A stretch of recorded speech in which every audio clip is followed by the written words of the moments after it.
আসসালামু আলাইকুম। মামুন জব কোচিংয়ের পক্ষ থেকে আমি এম এ আল মামুন আপনাদের সকলকে স্বাগত জানাচ্ছি। আজ আপনাদের সামনে আরও একটি নতুন গণিত নিয়ে আলোচনা করব। দেখেন, আজকের গণিতটি হলো একটি সংখ্যা 100 থেকে যত বড় 280 থেকে তার দ্বিগুণ ছোট সংখ্যাটি কত। গত দিন যে প্রশ্নটির সমাধান দেখেছেন প্রশ্নটি প্রায় একই রকম, তবে দারুণ একটি পার্থক্য আছে। এখানে বলা হচ্ছে 280 থেকে তার দ্বিগুণ ছোট। তো আসেন আমরা আগে প্রশ্নটির লিখিত সমাধান দেখি, তারপর ম্যাজিক সমাধান দেখবেন। তো এক্ষেত্রে প্রশ্ন বলছে একটি সংখ্যা, নিশ্চয় আমরা লিখব ধরি সংখ্যাটি এক্স। লিখলাম আমরা ধরি সংখ্যাটি এক্স। এবার বাক্যটি খেয়াল করেন, এই যে সংখ্যাটি এক্স, প্রশ্নের ভাষায় সংখ্যাটি 100 থেকে যত বড়, লেখার অর্থ বুঝবেন। একটি সংখ্যা 100 থেকে যত বড়, এই কথার অর্থ 100-র চেয়ে ওই সংখ্যাটি কিন্তু বড় হবে। আমাদের সেই সংখ্যাটি হচ্ছে এক্স।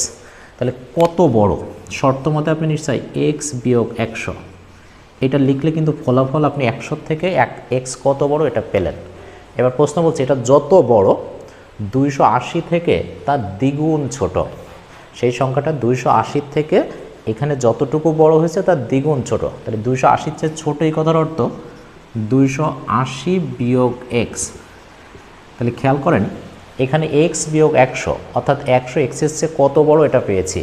পক্ষান্তরে যখন 280 বিয়োগ এক্স লিখেছি আমরা পেয়ে গেছি 280-র চেয়ে এক্স কতটা ছোট। প্রশ্ন যদি বলতো এটা যত বড় এটা তত ছোট, তাহলে যত বড় তত ছোট মানে মাঝখানে সমান দিতে পারতেন। তো যেহেতু এই প্রশ্নে বলা হয়েছে এটা যত বড় 280 থেকে তার দ্বিগুণ পরিমাণ ছোট, তার মানে এখানে যা আছে এটা তার ডাবল। অর্থাৎ বোঝার স্বার্থে খেয়াল করেন, এই পাশে যদি 10 থাকে এই পাশে আছে 20, নিশ্চয়ই এটা তার দ্বিগুণ। এখন মাঝখানে যখন সমান চিহ্ন দিয়েছেন তখন উভয় পক্ষকে সমান করার স্বার্থে যে পাশটা ছোট ওই পাশে আপনি দ্বিগুণ বলেছে, তাই 2 দ্বারা গুণ করলে নিশ্চয়ই 10 গুণ 2 ইকুয়াল 20 পরস্পর সমান হবে। ঠিক এই শর্তে প্রশ্ন যেহেতু বলেছে এটা যত বড়, এই পাশে 280 থেকে তার দ্বিগুণ পরিমাণ ছোট, তাই দুইটা সমান করার জন্য যেহেতু দ্বিগুণ বলেছে তাই আপনি এই ছোটো পাশে 2 দ্বারা গুণ করে দিলেন। এখন সমাধান করেন, 2x সমান 200, 280 মাইনাস এক্স, নিশ্চয় 2x প্লাস এক্স 280 প্লাস 200, অতএব 3x equal 480, x equal 480 by 3, 3 16 48 অর্থাৎ 160। এই যে সেই কাঙ্ক্ষিত সংখ্যাটি হলো 160। তো যদি এটা লিখিত রূপে সমাধান চান নিশ্চয়ই এভাবে করবেন। আর আসেন এখন আমরা এটার সংক্ষিপ্ত রূপ, যাকে আমি বলি ম্যাজিক সমাধান, এটা কেমন হতে পারে। তো এই ধরনের প্রশ্নের ম্যাজিক সমাধানে আপনাকে খেয়াল করতে হবে, যদি প্রশ্নের মধ্যে লেখা থাকতো একটি সংখ্যা 100 থেকে যত বড় 280 থেকে তত ছোট, যদি শুধু এতটুকু বলতো তাহলে সংখ্যাটি হতো দুইটা সংখ্যা যোগ করে 2 দ্বারা ভাগ। কিন্তু এক্ষেত্রে বলা হয়েছে 280 থেকে তার দ্বিগুণ ছোট।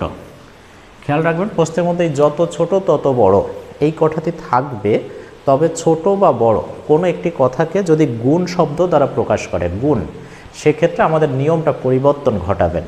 এই ক্ষেত্রে আপনার নিয়মের পরিবর্তনটি হবে দুইটা সংখ্যা যোগ না করে আমাদের কাজ হবে প্রশ্নে লেখা দুইটি সংখ্যার পার্থক্যটি বের করা।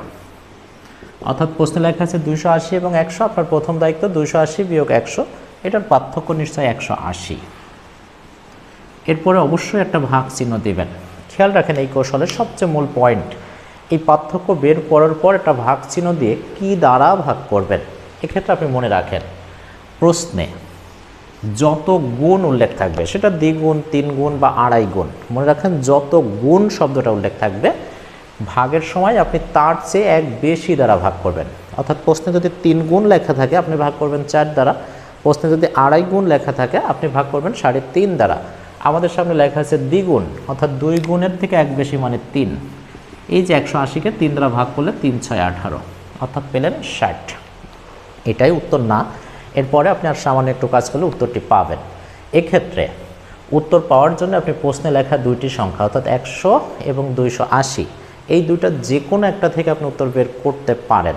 এখন আপনার ইচ্ছা আপনি 100 থেকে উত্তর বের করবেন নাকি 280 থেকে। আমার পরামর্শ আপনার জন্যে এই দুইটা সংখ্যার মধ্যে যে সংখ্যাটির সাথে গুণের হিসাবটা নাই, শুধুমাত্র বলা থাকবে এর চেয়ে ছোটো অথবা বড়, সেই সংখ্যাটিকে আপনি বেছে নেবেন উত্তর বের করার স্বার্থে, আপনার জন্য উপকার হবে। তো আসেন আমরা যদি আসি 100 থেকে এই যে যত বড়, এখানে কত গুণ বড় এটা লেখা নাই, শুধু বলা আছে 100 থেকে যত বড়। এই জন্য উত্তর বের করতে আপনি ওই 100 সংখ্যাটি নেবেন। এরপর 100 চেয়ে কেমন হবে সংখ্যাটা, যত বড়, মানে 100 চেয়ে বেশি হতে হবে। তো 100 থেকে বেশি মানে নিশ্চয়ই যোগ চিহ্ন দিবেন। যদি লেখা থাকতো সংখ্যাটি 100 থেকে যত ছোট, মানে কমের দিকে যাবেন, ছোট লেখা থাকলে চিহ্নটা দিবেন বিয়োগ। তাহলে এই সংখ্যাটির সাথে ছোট বা বড় যে শব্দ আছে, বড় থাকলে যোগ, ছোট থাকলে বিয়োগ, চিহ্নটি দেওয়ার পর সর্বসময় এই ভাগফলটি বসায় দিবেন। যোগ হইলেও ভাগফল, বিয়োগ হইলেও ওই ভাগফল, অর্থাৎ 60। এই যে যোগফল হয়েছে 160। আশা করি বুঝতে পেরেছি। আমাদের আজকের ক্লাসটি যদি আপনাদের ভালো লেগে থাকে, আপনার যদি উপকার হয়ে থাকে, আর আপনি যদি আমার পেজের ফলোয়ার না হয়ে থাকেন, নিশ্চয়ই এখনই ফলো বাটনে চাপ দিবেন এবং এমন আরও নিয়মিত ভিডিওগুলো দেখতে আমাদের সাথেই থাকবেন। ভালো থাকবেন। আজকের মতো আল্লাহ হাফেজ।